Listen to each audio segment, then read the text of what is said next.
So, as Chief Executive Officer at Ironscales, we pioneered the development of the world's first self-learning email security solution that combines AI, machine learning, and human insights to automatically stop advanced phishing, business email compromise, and account takeover attacks. We've got 15 years of executive leadership in the software industry. Prior to founding Ironscales in 2013, you were a security researcher, right? Malware analyst at Radware. It's a name I hadn't heard in a while, but they were a massive player in this marketplace. And then passionate cybersecurity researcher from a young age. Maybe we'll kind of dive into that a little bit. But today's topic is actually, for me, it's fascinating because having built a dark web monitoring and then a security awareness training platform and over the last, well, prior to selling that to Kaseya, but it's a topic near and dear to my heart. And I think we're going to get into really, what you guys are up to now with the adaptive AI and how you guys are solving phishing and social engineering. So this would be, I think, a really interesting topic for the audience. And so, did I miss anything in the background? Anything else that we should cover? Just software developer for many years and tech lead, so coding is one of my passions as well. All right, good. All right, so let's get into this evolution of the threat landscape, right? One thing that's always surprising to me that we've been talking about, all things social engineering, business email compromise, phishing, security awareness training, and we've been talking about that for a decade and a half, and it seems like it's only getting more and more challenging. So, kind of take us through the evolution of this landscape and kind of where we are today. Yeah, so I guess we all remember the old days, like in the 80s, of email threats being kind of spam emails hitting mailboxes and stuff like that, to the point that threat actors really started to leverage emails to deliver bad links, bad attachments in order to compromise endpoints, basically, and get a hold on your device, mostly desktops and laptops. And then at some point, it was really around the time that we've started Ironscales, we've seen kind of a big shift from threat-based attacks, which means bad content, bad link, bad attachments, to more intentional, like bad intent, but in a much different scale, sophistication level. So instead of social engineer people to go and give their PayPal credentials, we see them kind of aiming their darts more around organizations and how they can make people pay fake invoices, wire money to the wrong accounts, go buy cards, and all these kinds of stuff. And it was really kind of a pivotal point in social engineering, and how social engineering is being kind of targeting organization, to the point that what we've seen, and again, you mentioned that I was a researcher and malware analyst, to the point that we've seen that most of the bad stuff that's coming via email is no longer necessarily the ransomware or the phishing website to harvest credentials and stuff like that, but more what now kind of got the name of business email compromise, and the kind of attacks that were really kind of aiming and targeting to hack the business process and not hack or compromise the endpoints. And I think that now we are on the verge. I think we'll talk about it probably more later in this podcast, but now we're on the verge of another kind of pivotal change, where we see another exciting technology coming to the market, the generative AI, obviously with new capabilities that obviously introduce great opportunities for organizations on how to increase productivity and do a lot of great stuff with this type of technology. But on the other hand, and we know that technology sometimes it's a double-edged sword, so we know for sure, and we see it on the dark web already, that threat actors will weaponize it and will utilize it in order to deliver more and much more sophisticated type of social engineering scam. It will be textual, voice, even videos. I think we had a very good recent example on how they can do them all. So I think the trend landscape has been changed and is still changing and constantly evolving in a very kind of fast-paced, and to the point that we need to always be keep our pulse on what's happening and make sure that we can innovate and look at around the corner to make sure that we can build a type of technology that will keep customers and organizations secure. Feels like we're playing now a game of 4D chess, right? We kind of elevated to 3D and kind of the threat landscape and got more complex. But it seems like with just AI in general, the stakes have been elevated because the what you can do with just AI. To your point, it's not just the it's not harvesting data. It's taking video content, right, and manipulating that. It's taking security threats and or looking at a network and identifying and iterating in real time on security threats and how you navigate around defenses. And so it seems like the stakes have gotten a lot higher over the last, particularly the last year, since everyone's been talking about AI. Yeah, it's a great point. Like you mentioned, AI is not longer just about automation and how we can automate stuff and make things faster. I think with new technologies, AI can now contextualize. Okay, it can resonate. I can tell him, hey, go to Kevin's LinkedIn and come back with 5 different ideas on how we can fish Yeah. Kevin. So it can do the planning, the reconnaissance, Mm-hmm. and then you can actually execute on the plan. You can tell him, okay, so go and write 5 emails or leave these 3 voicemails. And by the way, Kevin is running a podcast show as well, so you can even sample his voice and synthesize something that sounds exactly like Kevin. And our faces are out there as well, so they can come up with in the next generation. And we already see some type of this technology coming up. They can even create a fake video. So I think the future is a bit. It's going to be very, very different from what we are used to. I think the deep fake is a real growing threat and concern for us as civilization in general. Yeah, absolutely, absolutely. So, particularly, going back to email security for a moment, um, there's again talking about how technology evolves, and it's just the rapid pace. But you know, are there new approaches? How are you guys handling kind of this maybe next generation like threat landscape, or what goes into planning? How do you defend against this? That's a very good question. I think again we talked a lot about AI, and we understand that the future is kind of has some sort of offensive AI kind of baked into it already, and it's pretty clear that we need to fight fire with fire. We need to come up with AI based technologies that can um, stop that. But I think that the problem with the traditional or parametric AIs, which we were using for very very long time, um, is that it's just as good as the data as we feed into it. Mm-hmm. And in today's world, which is obviously a very fast kind of paced moving world, we need a technology that can quickly adapt into what's happening. So I believe the future is in within adaptive AI and how AI can self-learn in real time and pick up on new trends regarding what's happening out there and retrain itself in again in a very real time fashion Mm-hmm. regarding what's happening there. So this is one aspect. The second aspect is obviously since social engineering is all about conveying a message and make the other person on the other side believe that this is an authentic message coming from an authentic person.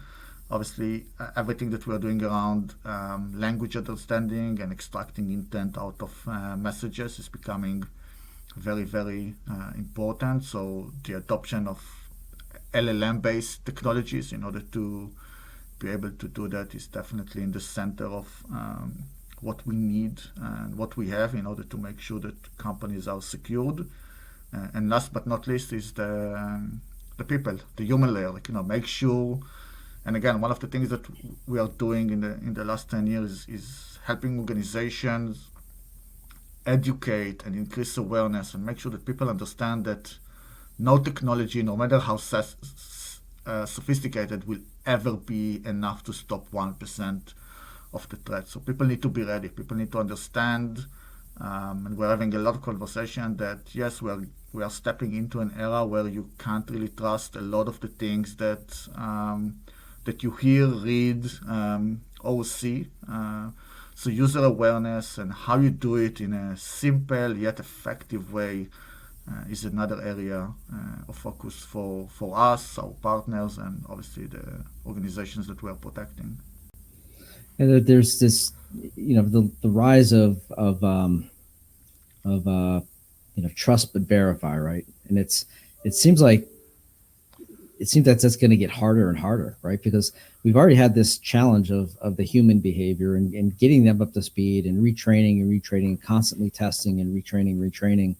But now you've entered that again, this interesting dynamic where, some of this stuff just looks really, really good. I mean, it is tailored, whether it's just, looking at your LinkedIn profiles or, a lot of the phone scams now with you using, your children's voice, to basically scare the crap out of you, and get you to take an action.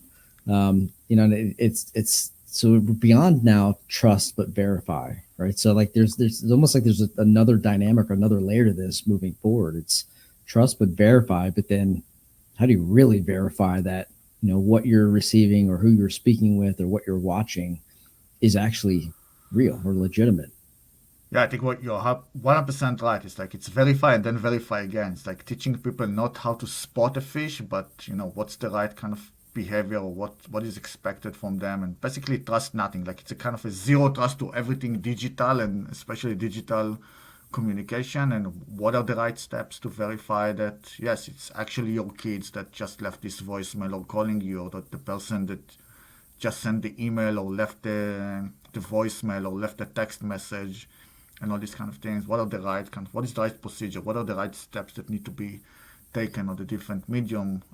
How things can go wrong or rogue on different mediums. A lot of awareness and a lot of next gen technology. But like I said, even with the next gen technology, we will always have to make sure that people understand that nothing is 1% safe, and that there is some expectation from them to to be a little bit paranoid and be vigilant and take some steps in order to verify and authenticate the validity of the message that they've just received. Do you see, if you kind of peel back and look at some of this data, or if you have access to some of this data, but do you see any trends or any distinct differences between how the younger folks out in the workforce today, you know are they more on their toes? Are they more guarded because they've grown up in this really accelerated digital landscape versus some of the old folks like myself? Do you see any of that kind of difference in the data? I think that the main difference that we see, and some of the phishing scams are kind of trying to capitalize on that, is what they consider to be a trusted way or their preferred way of communicating with the world. Like, obviously for the Y and Z out there, email is not the main thing. You see them kind of utilizing more on collaboration tools like the Slacks and the Team and the WhatsApps and Mm. a lot of the attacks. And we just had a very interesting kind of survey with Osterman on image-based attacks and QR codes, because phishing emails are becoming multimodal as well. It's not just OpenAI creating multimodality. You see the phishing attacks kind of wearing new shapes and forms and using images and QR codes, because they know that the younger generations, they just love to pick up the phone and scan a QR code. So a lot of these attacks are now kind of aiming, and you see phishing on different mediums and different channels, not just email. So absolutely, there is a shift, because the younger generation, they use technology and the digital kind of mediums a bit differently than what we used to do. Do you think it's increasing the threat landscape just because of just how many different apps they're using and different ways to engage? It's scattering the perimeter. Like, organizations, they really know how to protect the perimeter. They need something that we can protect. They can wrap their hands around and say, okay, this is our domain, this is how we protect it. And now with everyone kind of using different devices in different places and different times, it's making this task much, much harder for sure. Yeah, absolutely. So at Ironscales, I mean, you guys are obviously on the forefront, the cutting edge, kind of leading the way in a lot of regards. What's so? Yeah, I asked kind of maybe a similar question, but what goes into planning how you're going to defend against these attacks over the next year, 2 years, 3 years. Do you have do you have folks on staff that are just all forward thinking and trying to figure out what the next threat vectors are? I mean, what's that planning process for you guys? Yeah, so we dedicate time and teams for innovation. Obviously, it's most of what we are doing. We are fortunate enough to be focused mostly on innovation. Mm-hmm. We are set up as something that we call 5 by 5. It means that we allocate 5 people in 5 days to go and try and figure out something that we are trying to solve. It helps us to move very, very fast. So we are very focused on the technology side of things. We are also very, very focused on the deployment and delivery because we think that you can have a great technology, but if it's very hard to deploy, very hard to set up, very hard to maintain, organizations will not use it. Like, MSPs will not use it, partners will not use it. So how we deploy, how we learn, how we make sure that we build something that is not just powerful because it has all this great adaptive AI technology baked into it and it understands multimodality, but how do you make it simple? Okay, so I think that simplicity, especially again, we talked about the younger generations and the younger security teams out there. How do we build something that they would love to use, that they will find easy and intuitive to deploy and manage? This is yet another very big focus of us and how we think about our platform and how we build our platform. And again, the third element of users and employees and the human element. How do we make sure that we help teams and organizations to basically convey this message to their employees in a very easy, concise way? Because we know that people's kind of attention span is very short Mm-hmm.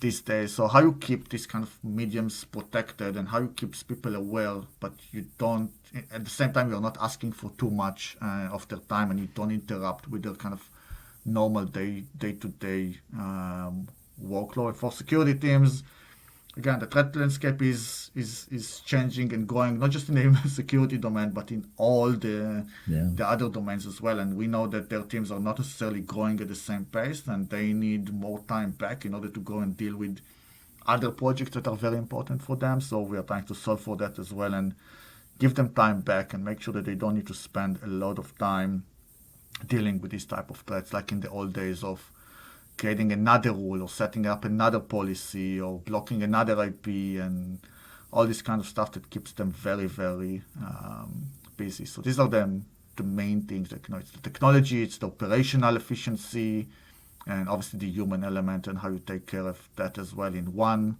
single platform that is easy to install or deploy and easy to manage. Look, you got to be doing something right because you guys, the velocity you guys have created, especially here recently, crossing over 10,000 organizations under protection. You guys were obviously, well, I shouldn't say obviously, but you guys were profitable, in less than a year within organizing the company. And then in 3 years, it'll be above 100 million in ARR. So, I mean, you're doing something right. What what led you down this path of starting Ironscales? I mean, kind of been in the space, obviously understood the threat vectors and the that there's big problems to solve out there. But what was the catalyst to get you to start this thing and really scale it as effectively as you've scaled it? Yeah, I think it's mainly two things. Like it's my passion. I mostly enjoy solving hard problems. Okay, and I think that social engineering and phishing is a very hard problem. Like you said, it's been here forever, and it doesn't seem like it's going away anytime soon. If anything, it's just keep growing and growing as a concern. The second thing is the fact that I love solving problems with computers. Like I'm at the end of the day, I'm a computer geek. I'm a coder, developer, and security enthusiastic. And I've always wanted to be like to build something of my own and kind of dedicate my time to try and building something that will help many people in their day to day. So it kind of brings together all the things that I like to do: cybersecurity, coding and building programs, and helping other people. Is that helping other people come from the fact that you wanted to be a doctor when you were a kid? Yeah, it was a big dream of mine. Yeah. But And yeah. then you get the security bug or the technology bug, and Yeah. the rest is And then history, as life they say. happened. Yeah. Life happened, and I started coding since a very young age. And obviously, after I finished my army service, it was the kind of what I decided to go and keep learning and studying in the university. And then I found a job. I became a coder, then a leader, then a researcher. And I won't be a doctor, but I'm sure there are better people to treat to treat Well, that. look, So you're helping to save the world. I guess one phishing email at a time. That was really bad. I don't know. I'm not going to try my hand at humor, but no, like I think one of the great things is that really, I mean, I've seen Ironscales from almost from a competitive standpoint when I was scaling ID agent, albeit a little bit different, but still in the kind of that email kind of spectrum. And then specifically the last couple of years, just to see the velocity you guys have created in this marketplace is fantastic. I think it kind of goes back to your point that when you're building these technologies, especially for MSPs, um, there's there's you always talk about this kind of maturity model or spectrum of maturity when it comes to security in the MSP landscape. So one of the hardest things to do is to build a solution that is strong enough for the more sophisticated security practitioners and the ones that have these regulated customers and really you have to be on their toes, but then also having something that's sophisticated but intuitive enough for the other 80% of the marketplace, and how you nurture them and create scale. And it seems like you guys have done that pretty effectively.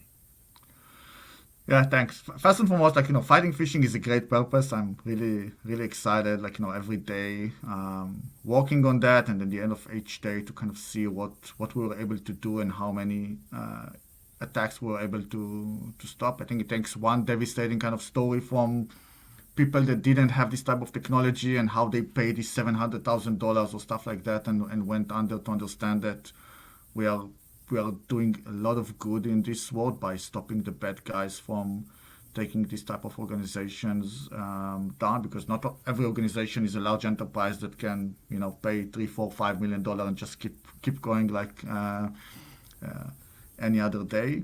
And yeah, for the MSPs, like now we are very close to 2,000 active MSPs using our solution. We build the product and the platform with kind of MSPs multi-tenancy um, in mind, and we are very very excited to partner with them and work with them and keep doing the stuff that they need in order to be successful with their customers, because their success with their customers is our success, and by that we are helping the smaller kind of side of the business spectrum to stay protected as well. And I think one of the excitement is to be able to bring an enterprise grade technology Yeah. to a five people's kind of law firm or a mom and shop, a very small mom and shop. It's very fulfilling to know that they can now, thanks to cloud APIs and all the stuff that we are doing, and the MSP world, we can give them an enterprise grade technology. It's just amazing. It's something that wasn't possible like 10 years ago, when you had to set up big servers and do a lot of heavy lifting in order to have an email security in place. We're living in a different world. Yeah, absolutely. So, anything that they didn't touch on that you want to kind of convey to the audience about the Ironscales, about yourself? Um, yeah, I think we're on a very big mission that's just growing bigger every day. We're very very excited about it. It almost feel like we're just starting. Everything that's happening, and like with Gen AI and offensive AI, kind of makes me feel that we are starting all over again, which is excited because we like build, we like to think about creative ways to solve these problems, and we like to partners. We like to partner with other kind of organizations that share the same passion and think that their customers can benefit from this type of technology. So appreciate the opportunity to speak about it. Yeah. Well, look, I'm a big fan. Again, having seen you kind of the evolution of the organization from a couple sides of this marketplace, it's really cool to see what you guys are doing and the impact that you guys have had on the MSP marketplace. So, well done to you, and thanks for joining me on this episode. I really appreciate it. No, thank you, and thanks for having me. Absolutely, Appreciate it. you got it.